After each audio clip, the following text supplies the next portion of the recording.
Buenas noches, bienvenidos, esto es Recalculando.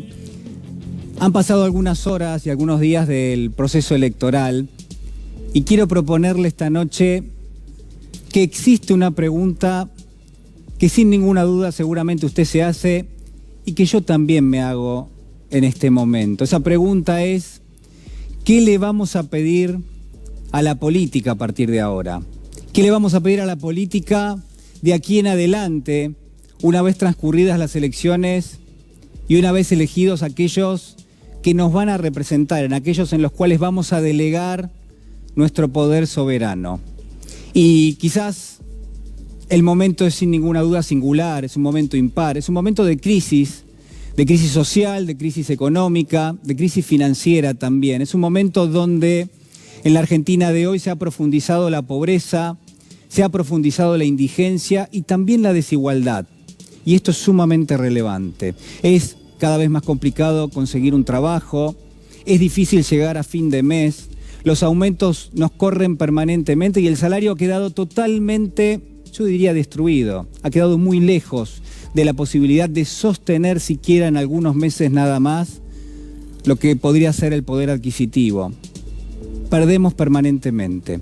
Hay una situación que recorre transversalmente todo esto, por supuesto, y a usted no se le escapa. Pero yo lo que quiero proponerle esta noche es que pensemos juntos si esta situación no se puede abordar de otra manera, también para pensarla. Mire, la realidad es que la sociedad se ha manifestado y lo ha hecho de una forma contundente, y yo podría asegurarle hoy que existe algo que se llama expectativa, y que esa expectativa va ganando volumen, y que esa expectativa nos acompaña a lo largo de los días, y que el germen de esa expectativa es el cambio, pero el verdadero cambio. El cambio de una situación que hoy tenemos y que está vigente a algo que tiene que contraponerse a esta situación. Tiene que ser algo totalmente distinto, tiene que ser radicalmente distinto a aquello que vamos a buscar. Y lo que quiero proponerle que piense conmigo es si entre esa política a la cual le vamos a pedir una respuesta y esta expectativa, esta demanda social que existe y que se ha manifestado en las urnas el fin de semana, si entre uno y lo otro, si entre la política y esa demanda, si entre la política y esa expectativa, sobre todo de cambio, no hay algo que los une por debajo y que ha faltado por lo menos hasta el día de hoy en el gobierno nacional. Hay un elemento ahí que se ubica y que une la expectativa y la política como herramienta y sin ninguna duda ha estado ausente. Y para pensarlo juntos, lo vamos a hablar a lo largo del programa, yo hoy me remito a las páginas de una historia que escribió allá por el año 1950 y que publicó un año después, 1951, el gran Jerome Salinger. El libro se llama El guardián en el centeno. Algunos le han puesto El cazador oculto. Es un clásico de la literatura estadounidense, pero también es un clásico de la literatura universal. Y usted se va a dar cuenta por qué. En rigor, Salinger plantea la vida, o unos días en todo caso, en la vida de un adolescente que se llama Holden Caulfield. Holden Caulfield tiene apenas 16 años al momento en el cual se narran los hechos, pero cuando cumple 17 es que se decide finalmente a contar su historia. No sabemos cómo la cuenta, quizás se la está diciendo oralmente a alguien, pero hay un registro de eso. Tenemos la sensación de que en el lugar donde está Holden, que en el lugar donde está este adolescente, y entre usted y yo, el lugar donde está es un centro psiquiátrico, que en ese lugar donde él está contando la historia tiene un destinatario. Él va a decir varias veces a lo largo del libro, a lo largo de la novela, ustedes y nosotros, los que leemos esa historia, vamos a tener la sensación de que se dirige efectivamente a nosotros, que nos está contando algo muy íntimo, algo revelador, algo que lo conmovió profundamente y que marcó su vida a partir de ese momento. Lo que está contando ocurrió apenas algunos meses antes, cuando él tenía 16. Y la historia es muy sencilla porque lo que va a contar es una expulsión de un colegio. A él lo expulsan del colegio y él lo va a empezar a contar. Es una voz narradora que empieza a elevarse lentamente. Nos enteramos de que fue expulsado por mala conducta, de que inmediatamente después de que fue expulsado de ese colegio donde estaba internado, era un colegio pupilo, y hacía tiempo él que no veía a sus padres, pero que inmediatamente después de que el director le dice que se vaya de la escuela, que se vaya de la institución, él en lugar de ir a la habitación que comparte con un compañero de cuarto, que comparte con un amigo, con alguien que iba al colegio con él, en lugar de ir hacia ese lugar, él sale del colegio y empieza a caminar. Agarra un poquito de dinero y deambula y se dirige directamente a la ciudad de Nueva York. Allí va a transitar las calles más oscuras, va a pasear por los parques, se va a quedar pensando, va a tomar distintos medios de transporte, va a hablar con la gente, pero en todos esos eventos, y sin ninguna duda, no le pasa nada extraordinario a Holden Caulfield a lo largo del libro. No le pasa nada extraordinario. Es la vida común, es la vida de todos los días. Es un adolescente que camina una ciudad enorme, repleta de hechos comunes que él va a ver de una forma muy particular, y quizás lo extraordinario está en él, en la forma en la cual procesa todo eso que pasa a su alrededor, en el mundo de los adultos que da vuelta a partir de una vivencia, que es que lo expulsan del colegio y que él no comulga con nada de lo que ocurre en ese mundo de los adultos. Es una voz rebelde. ¿Es refractario a qué? Se preguntará usted. Mire, a todo prácticamente. Es refractario a los mayores, es refractario a la autoridad, es refractario al sistema educativo, es refractario a la sociedad en su conjunto, a las normas y a las pautas sociales que la rigen. Y quizás también aquí lo que uno tiene que marcar es cierto tono irreverente, permanentemente en el libro, es el texto, es de lo que está hecha la historia. Hay una irreverencia, hay una rebeldía fundamental, hay un negativismo muy fuerte. No le agrada absolutamente nada a Holden Caulfield y nos lo hace saber. Pero sí hay algo que sí le genera empatía, y acá hay un juego de contrastes. Esa empatía está puesta al servicio de la comunicación con los niños. Porque Holden Caulfield, a pesar de que es un ser que se revela ante todo, que es un ser que no comulga con absolutamente nada, que no quiere a sus padres o que los quiere bien lejos, de todas maneras sí se va a relacionar con su pequeña hermana, la va a ir a visitar a escondidas a su casa, también se va a relacionar con los compañeritos de su hermana, y va a ir a un colegio, y va a visitarlos, y va a ayudarlos a borrar todas las malas palabras que están escritas en la escuela, le va a atar los patines a alguien que está patinando en el Central Park allí en Nueva York, a un chiquito también que está haciendo deporte en ese lugar, y todos esos son pequeños gestos que él va a dejar constancia de que existe una comunicación con aquellos que no llegan a la madurez, con aquellos que no atraviesan el campo de la adultez. Pero si yo tuviese que marcarle un elemento esta noche, si yo tuviese que recoger un elemento de esta historia que se llama El guardián en el centeno, mire, le diría que es el soliloquio, que es esa especie de voz narrativa que se alza, que nos inyecta una duda. La duda es, ¿está loco Holden Caulfield? ¿Está loco este adolescente? ¿Le pasa algo? ¿Qué es lo que le pasa? ¿Por qué rechaza todo lo que está a su alrededor? Y sin embargo, el elemento central en ese soliloquio es una metáfora, es una imagen, es lo que le da el título al libro. Porque Holden Caulfield lo que va a decir en un momento, que para él en la sociedad que lo rodea, que es la misma que nos rodea a todos, es la misma que nos rodea a todos, que en esa sociedad existe un abismo, que existe un borde, una periferia, y que a partir de un lugar uno cae en el abismo, uno cae en el vacío. La caída es infinita, la caída es enorme. Él va a decir que la sociedad es como una especie de largo, amplio, enorme campo, un campo enorme, un territorio enorme, donde están plantados miles de pequeñas plantitas de centeno que han crecido, que de pronto se vuelven enormes, muy parecidas a un trigal, es el centeno, y que él está perdido en el medio de ese campo, que él de alguna forma está escondido, está oculto en medio de ese enorme campo de centeno.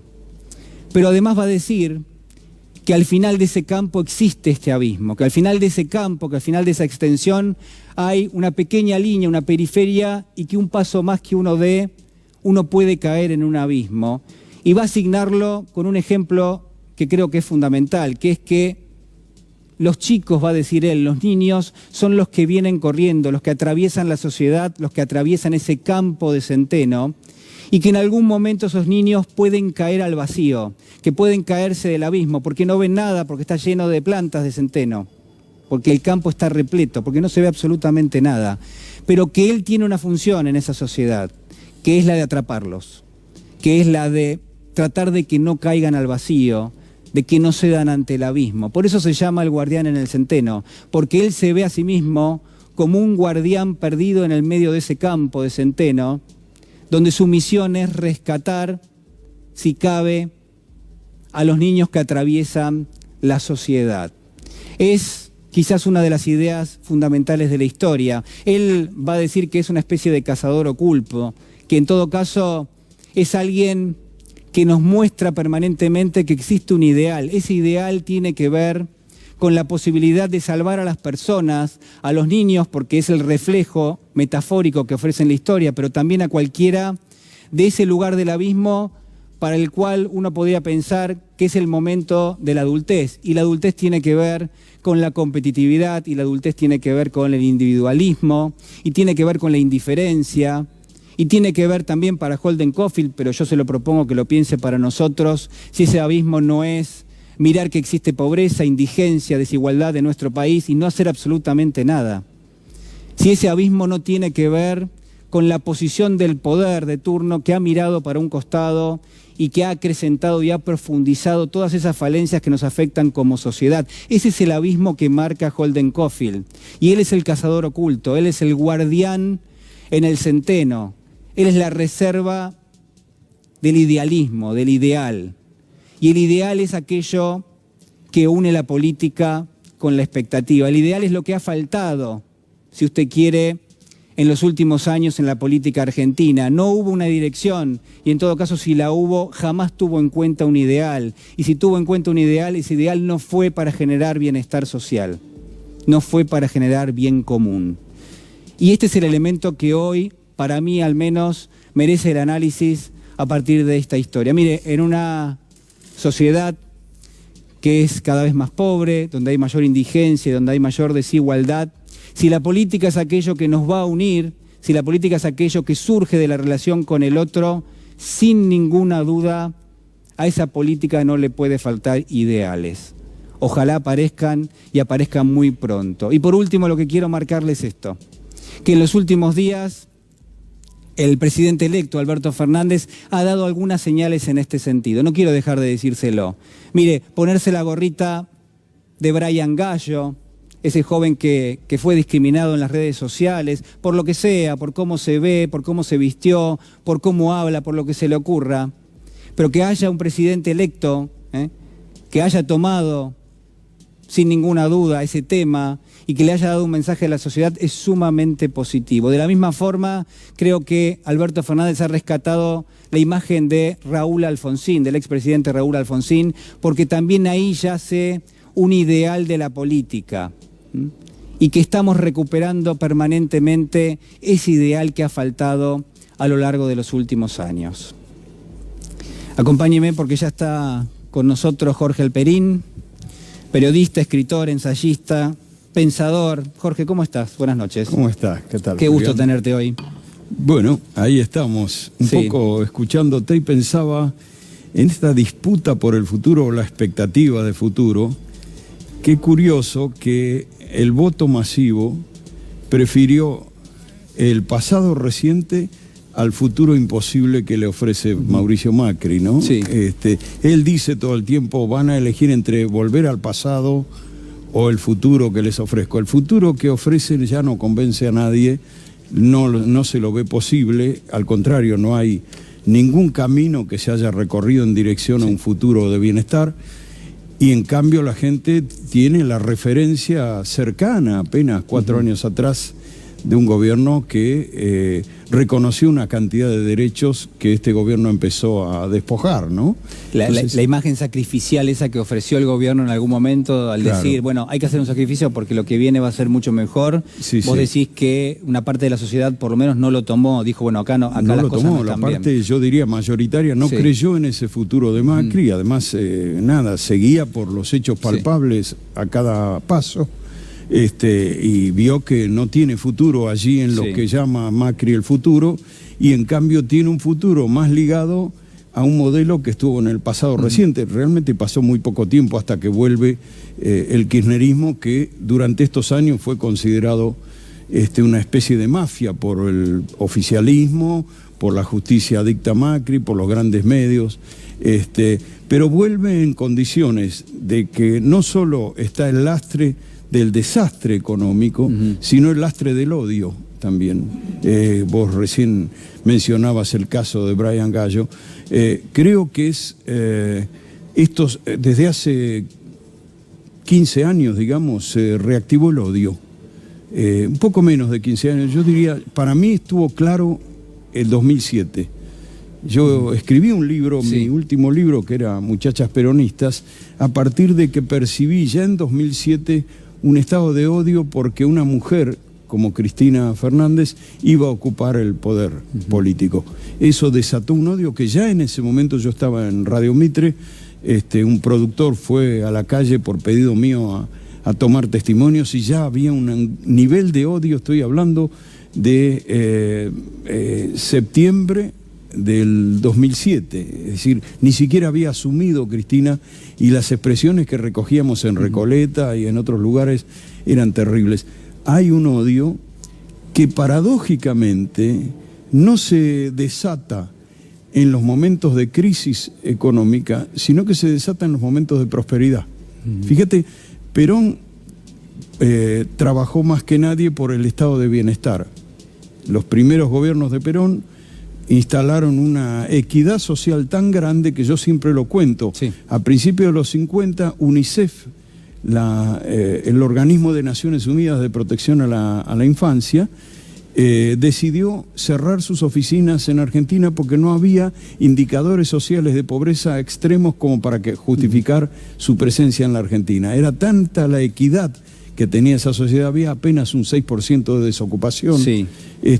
Sin embargo, en una sociedad llena de odio antiperonista y desde el peronismo a sus objetores, llena de tensiones, pero siempre fue la prosperidad la que desató más el odio que la crisis, ¿no?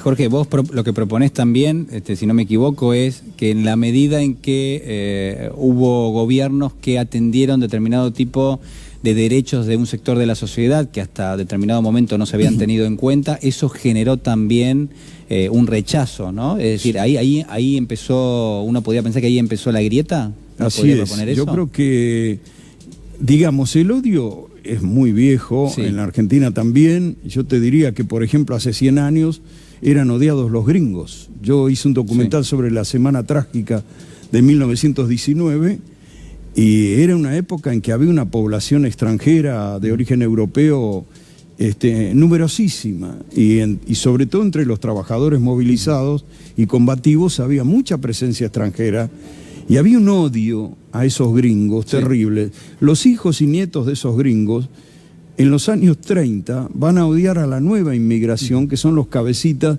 son los indígenas, son los que vienen de Bolivia, de Paraguay, de los países vecinos, de Chile.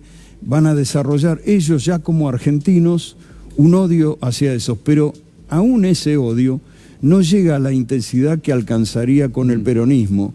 ¿Cuál es la diferencia? El peronismo les reconoce una cantidad de derechos a los sectores más sumergidos, a los sectores pobres, y además los moviliza como sujeto político, y eso era insoportable no solo para las clases altas que los miraban desde los balcones, sino también para las clases medias. ¿Qué va a pasar con ese odio de ahora en adelante? Porque hay una expectativa, yo decía recién, de un cambio, que ese cambio ofrezca un contraste con esto que tenemos hoy. Digo, ¿se puede construir algo que no contenga ese odio o es parte constitutiva ya de la sociedad? No, yo creo que el odio está muy activado, creo que se votó defendiendo una gestión como la de Macri, que no tiene nada para defenderla, a partir del odio, de la idea de que mejor que no vuelva el peronismo, digamos, los que votaron ese 40%, de algún modo, creo que se asustó con el triunfo arrasador de las PASO en el peronismo y salió a votar aquellos que no lo habían hecho para parar esa avalancha peronista que está tan estigmatizada, tan demonizada. Eso no es fácil de desconstruir, sí, de disolver, y las tensiones son muy grandes. Por ejemplo, yo pienso en el 2002. ¿Recordás que en medio de la terrible crisis terminal, piquetes y cacerolas, la lucha es una sola? Es decir, había una clase media que se unió a los sectores más vulnerables. Recuerdo que en aquel momento me tocó ir a entrevistar para un libro que hice a José Saramago, y le digo, ¿qué piensa de eso? Saramago era un hombre muy atento a la realidad argentina, y me dice, esperá que recuperen los ahorros y se terminó esa alianza de amor, sí, que existe, ¿no? Y creo que ahora ni siquiera aparece eso, ¿no? No hubo un estallido. La clase media no tuvo el corralito que sufrió en aquel momento, y sin embargo está embebida de un odio que fue fogoneado desde este gobierno, porque alguna gente me dice, vos sos irrespetuoso con el que piensa diferente que vos. No, yo veo que cada vez que hay una multitud saludando a Macri y le acercan un micrófono, las expresiones son terribles, sí, pero no sucede solo a ese nivel, sino los funcionarios de Macri, planteando a cada paso reacciones de discriminación, de demonización de los pobres, planteando que creían que merecían cosas que no les correspondían. El gobierno ofreció ideología porque no tenía para ofrecer ningún resultado o pocos resultados de la gestión pública. ¿No podría pensar yo creo que fogoneó, pero fogoneó algo que ya está en mucha gente, que esta es una sociedad que desde hace mucho que ha tenido una alta movilidad, y esa movilidad que permite una cosa que no la ves, por ejemplo, ni en España, sí, que es que en el curso de una sola generación una persona puede salir de la pobreza y tener después una vida muy holgada. En España, por ejemplo, el sector más pobre le tocan 4 generaciones para ascender socialmente. El bisnieto, sí, recién puede hacerlo. Esta es una sociedad con más movilidad en algún sentido, o la tuvo, y eso en un sentido negativo alimentó la idea de que yo quiero que alguna gente esté abajo mío para sentir que tengo una realización, que tengo un lugar importante en la sociedad. Esa necesidad de que haya jerarquías, sí, sociales, no diferencias sociales. No puede ser que este negro cabeza que no estudió como yo tenga lo mismo que tengo yo, o que peor aún lo reciba de parte del Estado. Sí, comparta patrones de consumo, por ejemplo, claro, las zapatillas, esto, lo zapatillas, otro, televisores planos, claro, celulares, sí, de marca. Eso, hay un sentimiento de que una sociedad que corresponde tener sería una sociedad jerarquizada, rígidamente jerarquizada, separada socialmente, la sociedad del merecimiento, la sociedad meritocrática, sí, con un criterio de merecimiento muy discutible, por supuesto, ¿no? Yo creo que esas cosas están en la cultura nuestra, por supuesto que han sido fogoneadas por el gobierno de Mauricio Macri, por su propio ascendiente ideológico, y creo que eso explica buena parte del voto que tuvo, que es enorme, es muy importante, muy llamativo, y que va a ser un factor difícil en la gestión difícil ya de por sí que va a encarar Alberto Fernández, ¿no? Jorge, muchísimas gracias por estar con nosotros. Gracias a vos. Muy amable. Tenemos una información de último momento.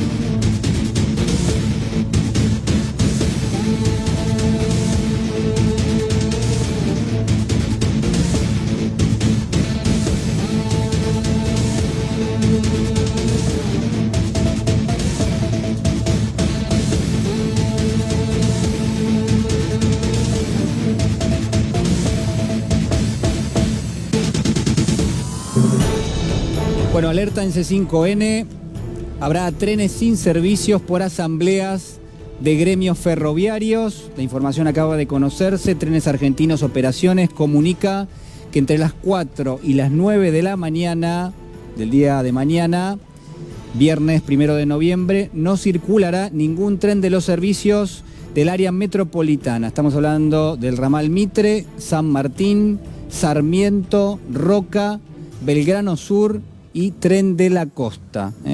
Además, también se consigna que tampoco habrá servicio de larga distancia en los ramales ferroviarios por la realización de asambleas justamente de los distintos sindicatos. La empresa, señala el comunicado, no podrá prestar sus servicios habituales, ya que los afiliados de los gremios ferroviarios efectuarán asambleas en sus lugares de trabajo. Una vez levantada la medida, se reiniciarán los servicios. En principio esto sería a partir de las 9 de la mañana. Reiteramos entonces, entre las 4 y las 9 de la mañana del día de mañana, viernes 1 de noviembre, no circulará ningún tren de los servicios del área metropolitana. Hablamos de el Mitre, San Martín, Sarmiento, Roca, Belgrano Sur y Tren de la Costa.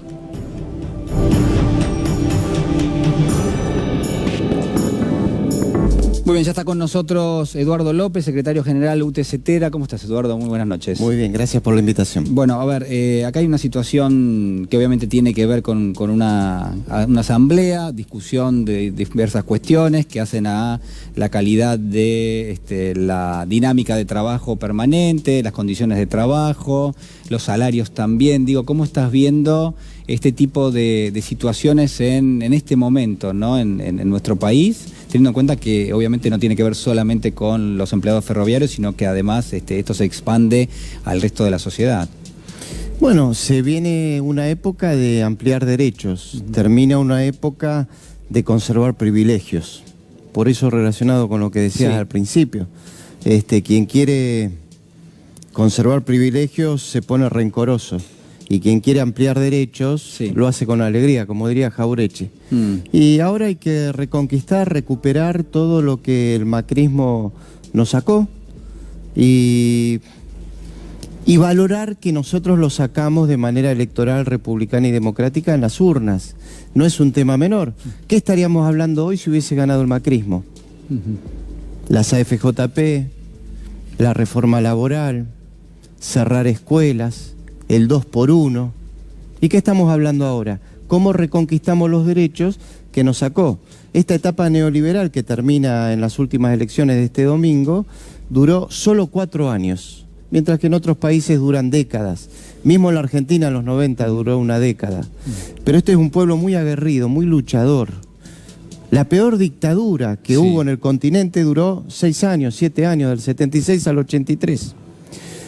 Yo quiero reivindicar al pueblo, al amor de la comunidad educativa con las escuelas y a que el gobierno no pudo sacar la reforma laboral, no pudo cerrar escuelas, no pudo sacar el 2x1 y eso tiene que ver con la lucha del pueblo que terminamos sacando al gobierno. Es decir, esta etapa viene de amplitud de derechos, de lucha, de tensiones, pero para avanzar.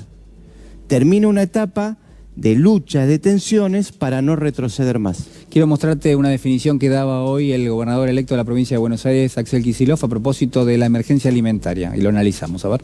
No, muestra que hay una verdadera emergencia en lo alimentario, obviamente con mayor concentración y mayor profundidad en los sectores de la provincia, en la zona de la provincia donde se concentra las situaciones de mayor vulnerabilidad, pero en toda la provincia. Ha aparecido problemas de hambre en zonas del interior de la provincia, rural, que no se habían visto nunca antes. Así que bueno, comentar eso. Después la emergencia laboral. Hay problemas de trabajo, contaron varios intendentes, cada vez que hacen un llamado por unos pocos puestos o por una bolsa de trabajo de la municipalidad. Lo hemos visto en donde los mostraron. Hemos visto las largas colas que se arman por unas pocas oportunidades laborales, la situación de empresas cerradas, de comercios, en las arterias comerciales en toda la provincia, donde antes había que hacer lista de espera para conseguir un local, ahora están vacíos los locales. Entonces, esta es la situación que se ve en toda la provincia. Después, la finanza provincial, la deuda provincial. Eduardo. Y generamos comida para 400 millones de personas y no podemos alimentar a 40 millones de argentinos. Eso es odio. Eso es odio. Si la comida está, La comida está. Hablemos, en Capital también hay hambre, ¿eh? En 4 años, en todo el país, en 4 años las escuelas dejaron de tener la centralidad en el conocimiento, la netbook, para hablar del comedor. Profe, ¿cuándo viene la comida? Hasta hace 4 años la mayor cantidad de chicos faltaban los lunes, porque sábado, domingo salían. Ahora los lunes es el mayor presentismo, porque vienen a comer. Fabricaron el hambre. Acá no estamos en el desierto del Sahara. Hay vacas, hay trigo. ¿Qué falló? ¿Falló algo o no falló nada? No. ¿Y esto es producto de determinado tipo de decisiones o de políticas? Planificaron la miseria. Rodolfo Walsh, es una planificación de la miseria. No me vas a decir que no pueden. Es decir, le sacan las retenciones, dolarizan el precio del pan. Y bueno, lo compras en dólar y no lo podés pagar. Bueno, se soluciona fácil, ¿eh? Es la información del día, ¿no? Está subiendo el pan, sube la carne, Sí. digamos las tarifas también, va a subir la nafta dentro de algunas horas nada más. Se la están llevando en pala y están hambreando a nuestros pibes. No nos vamos a olvidar de eso, ¿eh? No nos vamos a olvidar. ¿Esto puede cambiar a partir del cambio de gobierno? Digo, puede haber una política que empiece, vos decías recién, a generar derechos, a recuperar derechos. ¿Qué derechos se perdieron o qué derechos se debilitaron en estos años? ¿Y cuáles son los más urgentes, aquellos que necesitan de una recuperación? Desde mi punto de Sí. vista, a la alimentación, Sí. a la educación y al trabajo. A la alimentación es fácil. Hay que volver a poner retenciones a los alimentos básicos. Hay que sacarle el IVA. No solo hay que terminar con el hambre, hay que terminar con la malnutrición. Ya lo hablamos con Daniel Arroyo, somos maestros. Queremos enseñar. Con hambre no se puede aprender. Terminar con el hambre, con la malnutrición y volver a enseñar educación para la salud. Nuestras abuelas saben cocinar, las mamás no saben tanto. Hay que volver a valorar la fruta, la verdura, el pollo, hablar con la CETEP. Volver a recuperar el trabajo. Para eso también hay que tener, no traer juguetes de China. Es tan fácil, digamos. Lo que hizo la dictadura, esa famosa propaganda de la silla, digamos. Trabajador no hay trabajo, se hace trabajo al votar. Vos tenés que votar para que haya trabajo. Y aparte esforzarte. Pero con el esfuerzo solo no alcanza si no hay un gobierno que produce trabajo. Y lo otro, educar. Claro. Hay que construir escuelas. Este gobierno, Finocchiaro se va en 40 días y Bullrich sin haber construido una sola escuela. ¿Dónde están los 3.000 jardines? Hay que construir escuelas y que en las escuelas no haya hambre, haya educación. Los maestros enseñemos, los chicos aprendan y haya buena educación. Lo que pensó Sarmiento. ¿A uno le parece mentira, teniendo en cuenta que yo no recuerdo bien cuánto es del presupuesto, digamos, el rubro de educación, pero realmente es muy poco, ¿no? 6% del PBI. 6% del PBI, claro. La ley la dejaron de cumplir. Claro. Cuando Néstor Kirchner asumió era el 3%. Cuando se va Cristina era el 6%. Ahora es el 4,5%. Claro, eso te iba a decir, es menor todavía. Pagamos más de deuda, nos endeudaron. Sí. Es decir, ni sarmientinos son. Sí. Mienten que son sarmientinos. Sarmiento creaba escuela. ¿Te acuerdas que Esteban Bullrich daba el número de teléfono? ¿Qué dijo Bullrich? Eduquen para vivir en la incertidumbre de no tener trabajo y aprender a disfrutarlo. ¿Qué dijo Macri? Caen en la escuela pública. Sí, no hay una valoración ni de la educación. Fumigan las escuelas, explotan. Yo estuve acá el día que explotó la escuela de Moreno. Vos nos diste, digamos, aire. Bueno, este canal también fue clave. Sí. Yo agradezco esta resistencia. Se va un gobierno que no abrió escuelas, que encareció la comida, que generó hambre. Bien hecho que se vaya. Y te digo algo que decías vos. Este joven que recibió Alberto Fernández, Brian, Sí. también tenía gorrita y está bueno. Es que a mí la historia un poco me Sí. surge de verlo a Brian y Claro. recordar que hay un personaje adolescente en la literatura Sí. que es un personaje que le cuesta mucho relacionarse también con la Claro. sociedad de su alrededor, que no solamente, y aparte tiene razón, ¿no? Porque reacciona ¿a qué? A las convenciones. A las convenciones. Y claro. Y es un personaje bueno, estigmatizado. Sí, es un personaje que sufre un poco el rechazo. Con una gorra. Con una gorrita. ¿Sabés lo que es para los maestros? Yo tengo alumnos, yo doy clase en un secundario, primer año. Mis chicos vienen con gorra. ¿Sabés cómo estudian? ¿Sabés que en una semana hacen más esfuerzo que Macri en 3 meses? Porque van a laburar y vienen a estudiar a la noche y tienen gorra. Entonces, que el presidente los reciba. Cuando el otro presidente recibía a Chocobar, es pedagógico, porque ¿quién es un buen maestro? Un buen maestro no es solo el que educa con la palabra, sino el que enseña con el ejemplo. Claro. Y eso es un ejemplo. Es una señal, ahí está, ¿no? Mi alumno. Claro. Ahí están mis alumnos, donde doy clase, tienen gorra. ¿Hay que enseñarlo o no? Es como el libro que vos dijiste, ¿hay que enseñarle o hay que expulsarlo? Hay que enseñarle. Bienvenido, eso es lo que queremos construir. Y honramos a nuestros mayores. Porque hubo 2 pisos que no pudo perforar el macrismo. La educación pública, es un consenso social, sí, a educar. Y el otro piso, el 2x1, no pasó. Acá se juzga a los genocidas. Acá memoria, verdad y justicia. Desde esos 2 pisos nos hicimos fuertes y echamos al macrismo.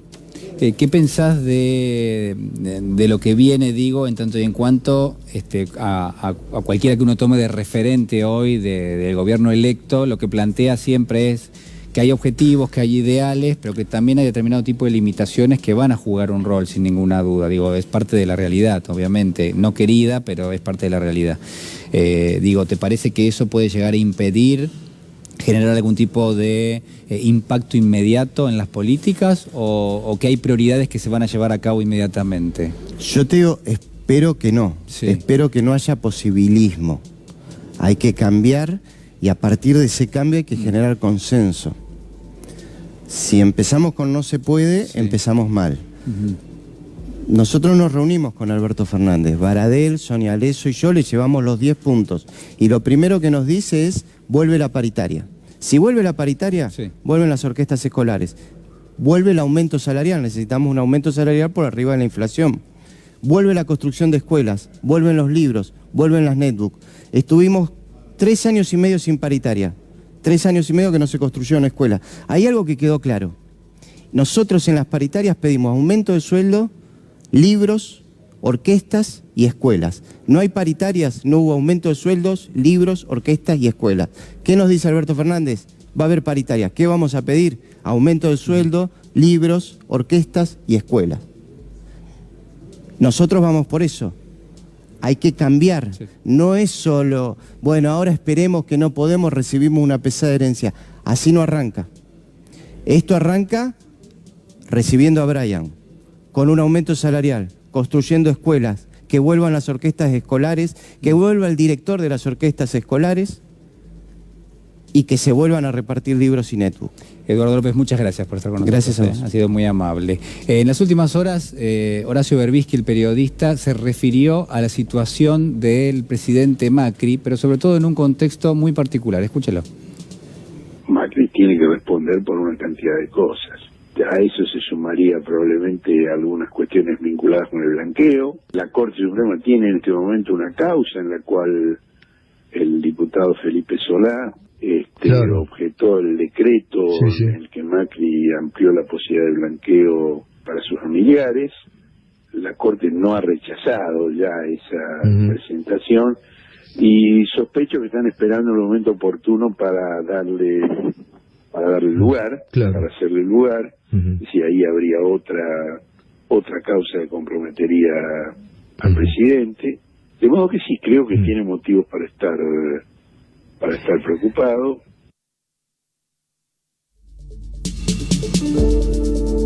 Bueno, ahí estaba Horacio Berbisky con definiciones importantes en un contexto donde obviamente hay determinado tipo de causas que se están llevando adelante. Hoy la Cámara Federal impulsó lo que es la causa Correos, la Cámara Federal de Casación, y lo tomó la Corte Suprema de Justicia. Así que vamos a estar hablando de eso seguramente a lo largo de los próximos días. Ya está con nosotros Alejandro Kaufman.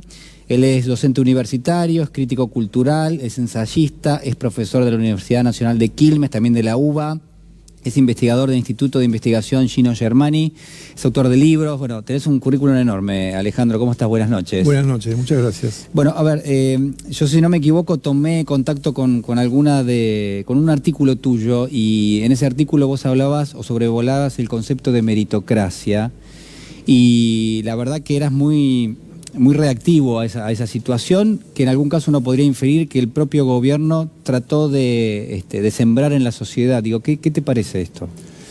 Sí, ese artículo surgía primero de cierto auge de una idea de meritocracia que se difundió de distintas maneras.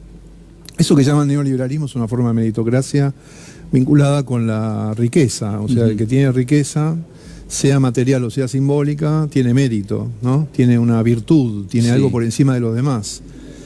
Después el sistema escolar es meritocrático, es selectivo, establece jerarquías, acreditaciones. Una crítica a la meritocracia supone la posibilidad de valorar a todo ser humano independientemente de sus logros. O sea, esa es una crítica a la meritocracia. Convivimos con la meritocracia en sociedades muy complejas, donde la meritocracia de algún modo es necesaria, porque si vamos al médico o administramos una central nuclear, queremos que haya alguien meritorio. Pero tiene que haber formas tales que esa no sea la única manera de vivir, la única manera de relacionarnos entre nosotros. O sea, la única llave que exista para poder progresar, digamos, no debiera ser la única. Sí, ese es un efecto adverso que tiene el movimiento igualitario argentino, que es aspiracional, tiene como efecto adverso una sobrevaloración de la meritocracia. Eso me dijo el doctor. Lo de mi hijo el doctor es una sobrevaloración, porque si sos plomero, porque es menos que ser doctor, ¿no? Pero digamos, es muy interesante lo que estás planteando, porque obviamente a veces se habla de digamos, de esa especie de sueño americano que los Estados Unidos fomentaban, pero en la Argentina también teníamos que ir a esto que vos estás mencionando. Digo, ¿eso se perdió? ¿Existió en algún momento? Yo creo que sigue existiendo y que es necesario en un cierto sentido, porque lo aspiracional, que es algo que valoramos en términos de una lucha por la igualdad, conduce a un cierto camino meritocrático, ¿no? En el sentido... O sea, la cuestión que planteaba en ese artículo y en otros es sincerar la cuestión de la meritocracia. O sea, está muy bien que cualquiera que se esfuerce alcance una posición, pero eso no valora completamente la vida de las personas. Porque si no hacemos una crítica de cómo valoramos la vida de las personas, no podemos alcanzar la igualdad tal como pretendemos. O sea, la igualdad deja de ser algo real. Se convierte en que yo quiero ser igual a lo que está arriba. Y de ahí viene lo que decía Jorge Alperín hace un rato. Necesito que haya alguien abajo. Para que no se produzca, o para superar un poco ese conflicto, conviene valorar a todas las personas por lo que son, por su existencia, por lo que son capaces de hacer, sin un término comparativo.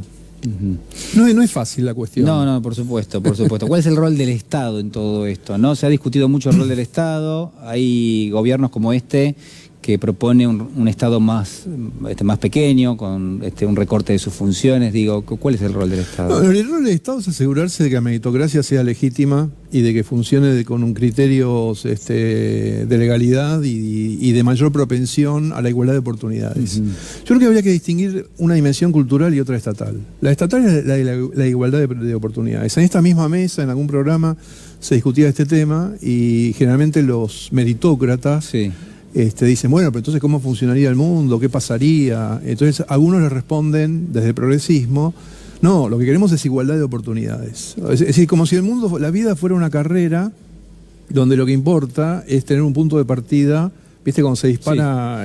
que todos partan del mismo lugar. Y de alguna manera las sociedades contemporáneas son así. Es decir, si yo no tengo piernas, va a haber una carrera para gente sin piernas, pero también va a ser una carrera. El fundamento de la subjetividad capitalista, o como la llaman neoliberal, que es una palabra insuficiente, es la igualdad de oportunidades. ¿Por qué decís que es insuficiente? Porque refiere a una noción ideológica, y el capitalismo no se regula por la ideología, en definitiva. Se regula por prácticas de consumo, prácticas de producción, prácticas de sentido, prácticas de calificación de las personas. El tema del odio tiene que ver con eso. O sea, ¿quién es mejor que otro? ¿Qué es mejor hacer? Y todo eso conduce también la filosofía de la educación, porque ¿qué enseñamos a los niños? ¿En qué mundo queremos que vivan? Y de algún modo el sistema educativo se corresponde con un mundo de los mejores. A los niños se les enseña quiénes son los grandes autores, los grandes científicos, los grandes genios. Se promueve la idea de la competencia, de la celebración del mérito, en el sentido de que a vos te da premio porque hiciste tal cosa. Y eso tiene que convivir en una vida más plena con un estado más de infancia, ¿no? Viste que los niños no compiten entre sí por quién hace la manchita más... No, o sea, no se da, naturalmente no se da la competencia. No se da, y en realidad cuando tratamos con los niños de muy corta edad, los queremos a todos. O sea, una sociedad convivencial requiere combinar virtuosamente esas dos dimensiones. Dado que somos sociedades tecnológicas, la meritocracia es inevitable. Pero como pretendemos también cierta plenitud de la vida social, hace falta esa otra dimensión. Te cambio de tema y te llevo al mundo de la política y un poco lo que hemos vivido en las últimas horas, el proceso electoral, la definición de nuevas autoridades para el país. Digo, ¿qué te parece que es urgente que el próximo gobierno atienda de todos los temas, ¿no? que habitualmente tratamos? Yo creo que lo que es urgente que trate el gobierno es lo que el próximo gobierno dice que va a tratar, y me parece absolutamente, creo que todos estamos de acuerdo, todos, inclusive a los que se van, que se los ve tan relajados por irse, Sí. ¿viste? Que sonríen. ¿Por qué sonríen? Porque se sacaron un peso de encima. Si tuvieran que gobernar, sería una catástrofe. Si tuvieran que gobernar ellos, o tendrían que convertirse en nosotros, digamos, para poder gobernar. Porque digo, esta sociedad, en el modo en que está, Sí. es ingobernable. Con Chile al lado, es ingobernable, es completamente ingobernable. Hay un nivel de desigualdad, de malestar, de sufrimiento, de padecimientos generalizados y colectivos de tal magnitud. Bueno, esa magnitud, si tomamos como medida el resultado electoral, es preocupante también, es problemática, ¿no? Si el resultado electoral representa la magnitud del malestar, hay un problema ahí.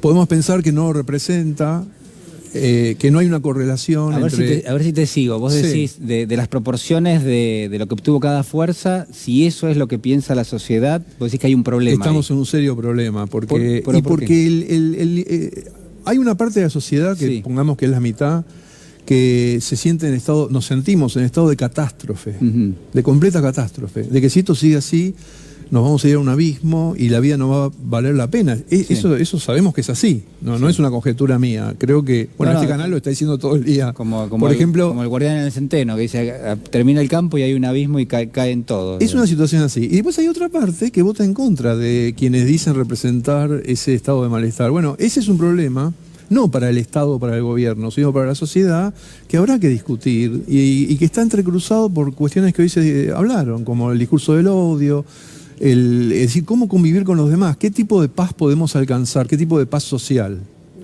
O sea, cómo... Yo creo que hay una suerte de anhelo generalizado de reducir la conflictividad. Podemos acordar, y esto no todos piensan igual, Sí. que hay un anhelo de reducir la conflictividad. Un anhelo que recorre qué sector de la Toda sociedad. la sociedad. Yo decía en el 2015 que la derrota tuvo que ver con el cansancio también, porque en los gobiernos populares, democráticos populares, donde se consiguen toda una serie de derechos, los tenés que estar sosteniendo todo el tiempo, porque se te oponen, te difaman, se desvaloriza, hay un estado de desvalorización con distintos argumentos, eufemismos, a veces con razón, a veces sin ella. Un caso de corrupción basta para criminalizar a un tercio de la población argentina. Y eso produce un agotamiento. Esto es estratégico, se hace para eso, para que produzca un cansancio. Y ya ahora se ven los signos de cómo va a venir esa misma línea de discurso. Ya está ocurriendo ahora. Vos decís que puede venir esa misma dinámica a partir de ahora. Va a venir esa misma dinámica. Algunos ya lo dicen explícitamente, como analistas y Sí. otros como actores de esa dinámica. Eso está ocurriendo en las redes, está ocurriendo en la prensa, está ocurriendo. Y está cantado que va a ser así. Y por lo tanto uno de los temas, por eso digo, no quiero hablar de lo que es más urgente en el sentido de lo que ya Sí. sabemos que es, porque es correcto y nadie lo pone en Bien, cuestión. pero este elemento que es muy importante el que estás mencionando. Yo creo que las discusiones llamadas culturales, intelectuales o Sí. como quieras llamarlas, ¿no es cierto?, analíticas de lo que pasa en la sociedad, tienen que pasar por este tipo de problemas. Y la dificultad es que hay que cruzar una barrera para poder hablar de esto, porque en primera instancia produce una inquietud. ¿Podemos hablar de esto? ¿No nos hará mal hablar de estas cosas? ¿Qué significa el 40%? ¿Fraude? ¿Significa que vamos a obtener un puntito más, que va a ser 39 a 41? ¿Estuvieron bien Hay un malestar alrededor de esa cuestión, que me parece que hay que darle una voz a ese malestar, hay que discutir en qué consiste ese malestar. Y creo que el malestar fundamentalmente no es por una cuestión numérica en el sentido de Sí. del fraude o del escrutinio, sino que tiene que ver con este contraste que se produce entre una mitad de la población que se expresa de una manera tan padeciente Y otra parte que no sé cómo lo ve eso, ¿no? Es decir, habría que interrogarla también, ¿no? Habría que interrogarla. Bueno, pero ¿ustedes qué piensan del hambre? Más allá del discurso de la culpabilización, la criminalización, el odio, ¿no? Es decir, ¿cómo conseguir una conversación? Ese va a ser un objetivo. Ese va a ser un objetivo político y cultural, ¿no? Es un objetivo.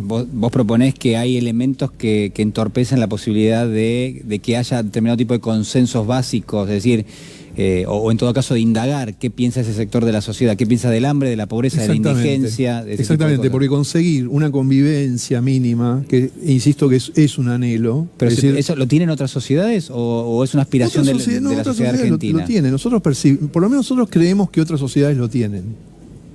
Cuando vemos a otras sociedades, vemos aquellas que tienen, algunas no lo tienen. Bueno, en algún momento nos parecía que Chile, no sé si nos parecía, daba la sensación de que en Chile había cierta armonía, la verdad que era subterráneo, o en todo caso nadie lo atendía como correspondía. No era lo que parecía, pero tampoco es tan fácil decir qué es lo que es en realidad, porque digamos una cuestión que es muy importante y que nos afecta y que hay que insistir. Lo que está ocurriendo en Chile es que el ejército se enfrenta con la población civil, con armas de guerra, sin ningún recurso civil. La policía está organizada para que le peguen, para que le tiren cosas, por eso tiene toda esa serie de defensas. El soldado va con un arma de guerra para matar.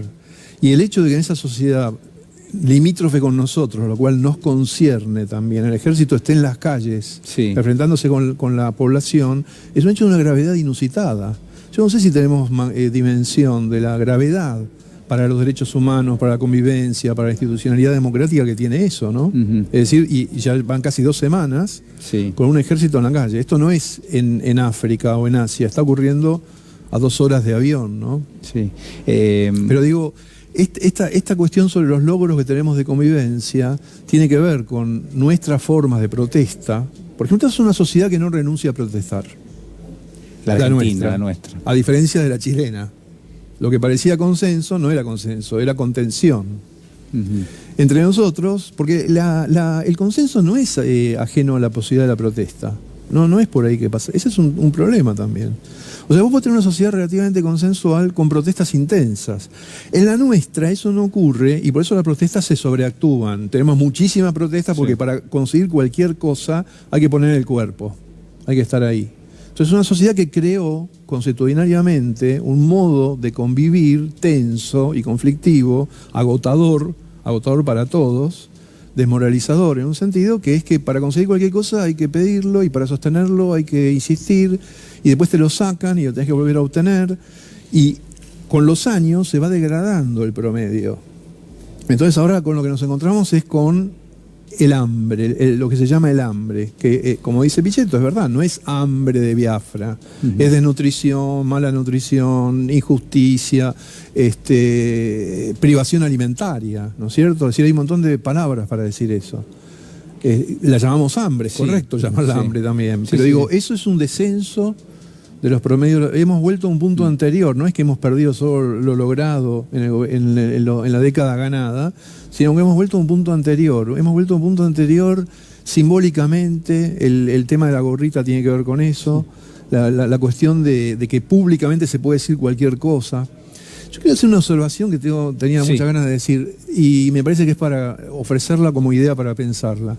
Vos viste que cuando invitás en la televisión, en la prensa, a cualquiera, y se da la circunstancia de hablar algo que tiene una marca registrada, a la gente le da pudor.